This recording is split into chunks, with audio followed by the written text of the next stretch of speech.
Bonjour à tous, aujourd'hui nous allons nous intéresser à Oradour. Il s'agit d'un poème écrit par Jean Tardieu en septembre 1944. Ce poème est d'abord publié dans des journaux clandestins durant la Seconde Guerre mondiale, puis dans un recueil nommé Jours pétrifiés en 1947. Son titre fait référence au massacre d'Oradour-sur-Glane. Le 10 juin 1944, l'armée allemande perd des batailles et commence à fatiguer. Une division de soldats du Reich entreprend de regagner les villes du centre puis du nord de la France. Elle choisit de décimer au hasard un village du Limousin. Ce sera Oradour-sur-Glane. Prétextant un contrôle d'identité, les SS de la 3e compagnie rassemblèrent à Oradour la population, puis séparèrent les hommes des femmes et des enfants. Les premiers furent abattus à la mitrailleuse dans des granges. Les femmes et les enfants furent enfermés dans l'église du village. Les SS introduisirent un gaz suffocant, puis ils mirent le feu à l'édifice. Il n'y eut que quelques survivants.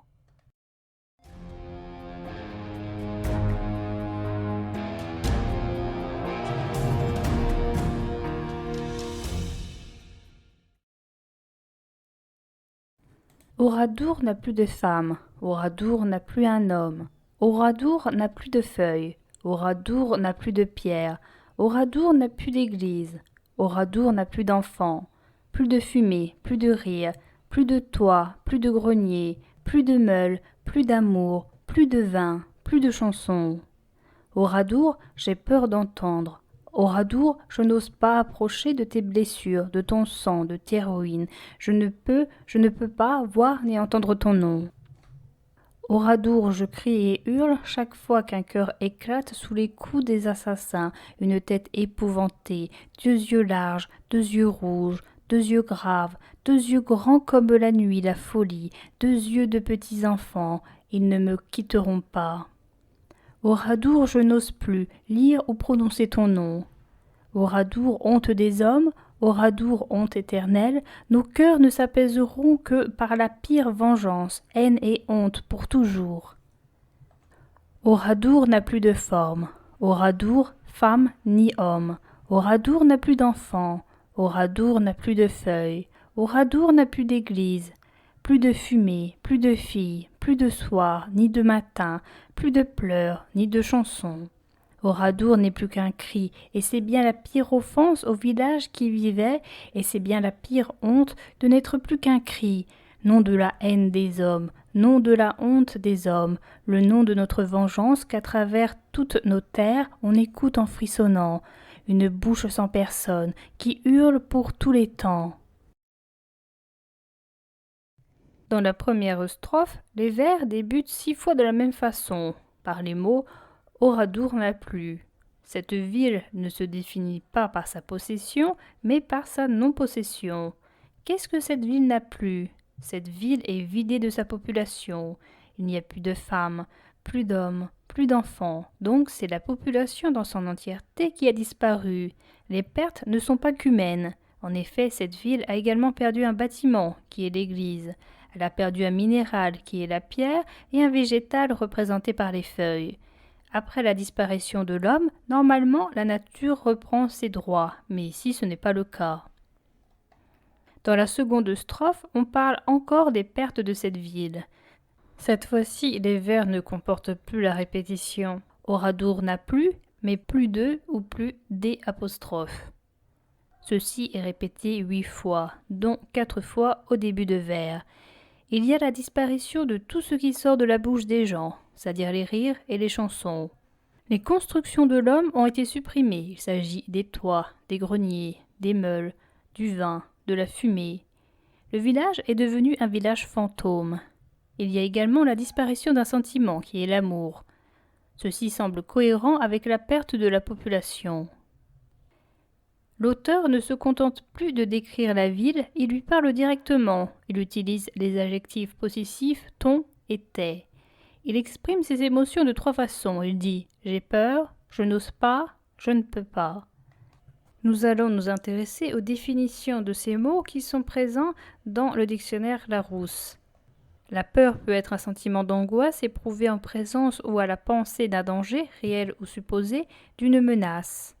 Il peut être également l'appréhension, crainte, devant un danger qui pousse à fuir ou à éviter cette situation.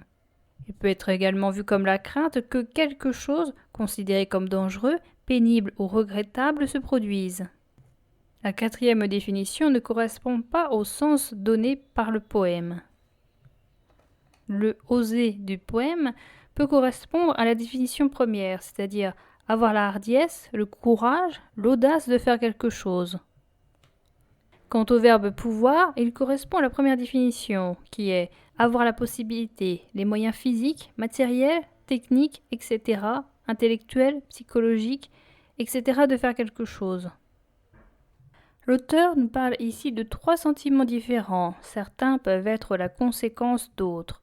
Il nous dit ne pas oser, autrement dit, ne pas avoir la hardiesse d'approcher. Ici, approcher peut se comprendre dans 2 sens. Le premier est d'aller sur place et visiter la ville. Et le second sens est une approche spirituelle, par la pensée, par la lecture, par l'écoute, etc. La peur ne concerne que le verbe entendre. L'absence de possibilité concerne les verbes entendre et voir. Contrairement aux strophes précédentes où l'on énumérait les choses disparues, ici on dit ce qu'il reste. Il reste tes blessures, ton sang et tes ruines.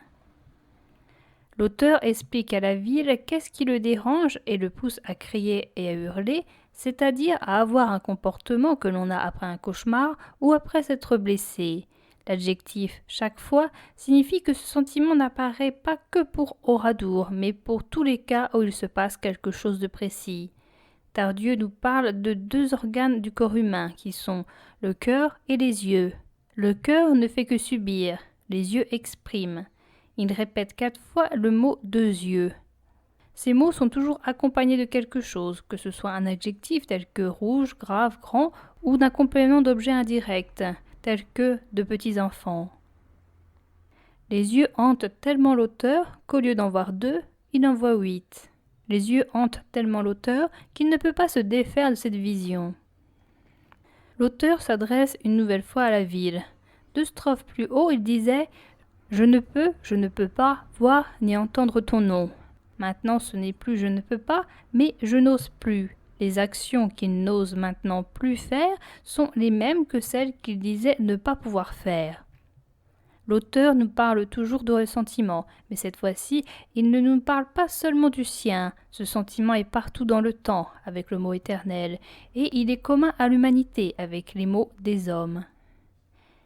Il dit des choses contradictoires. Il dit que la haine et la honte dureront toujours. Or, au vers 3 et 4, il indique un remède qui est la vengeance. L'auteur refait la liste de ce qu'il manque à Oradour. Il y a des éléments repris des strophes précédentes, comme c'est le cas avec le mot femme, homme, enfant, feuille, église, fumée et chanson. Il y a également la disparition de nouvelles choses, telles que forme, fille, soir, matin et pleurs. Les vers commencent pratiquement toujours pareil que pour les strophes 1 et 2, c'est-à-dire que ça commence par « Oradour n'a plus » et « plus d'eux ». Oradour, en plus de paraître sans homme, sans construction de l'homme, paraît bien plus qu'un village abandonné, car il n'a plus de forme. Le temps n'existe même plus avec les mots « plus de soir, plus de matin ». Le village semble alors aspirer comme dans un trou noir. Il nous dit enfin ce qu'Oradour est.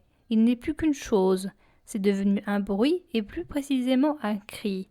On peut se demander si le cri appartient à la ville ou bien aux hommes. L'auteur dit lui-même crier à la strophe 4. Le cri représente 3 choses. Une offense, une honte et une vengeance. La honte est répétée 2 fois. Une fois au vers 4 et une fois au vers 1 où la honte pèse plus de poids car elle est la pire. La haine et la honte peuvent être comprises selon différents sens. Tout d'abord, le village a été l'objet de la haine des nazis, qui devraient avoir honte. Mais il y a aussi la haine des Français qui ont vu décimer ce village et la honte de se rendre compte qu'une telle action puisse exister. Et enfin, il y a la haine de tout homme qui savait qu'une telle action a pu se produire et honte que l'humanité dont il fait partie ait pu faire une telle chose. Nous avons un cri qui n'a pas d'émetteur, mais des récepteurs. Encore une fois, les sentiments ne s'établissent pas qu'à un moment T, mais sont continus dans le temps avec les mots tous les temps, et ils sont également dans l'espace avec les mots toutes nos terres. Ces sentiments prennent alors une dimension universelle.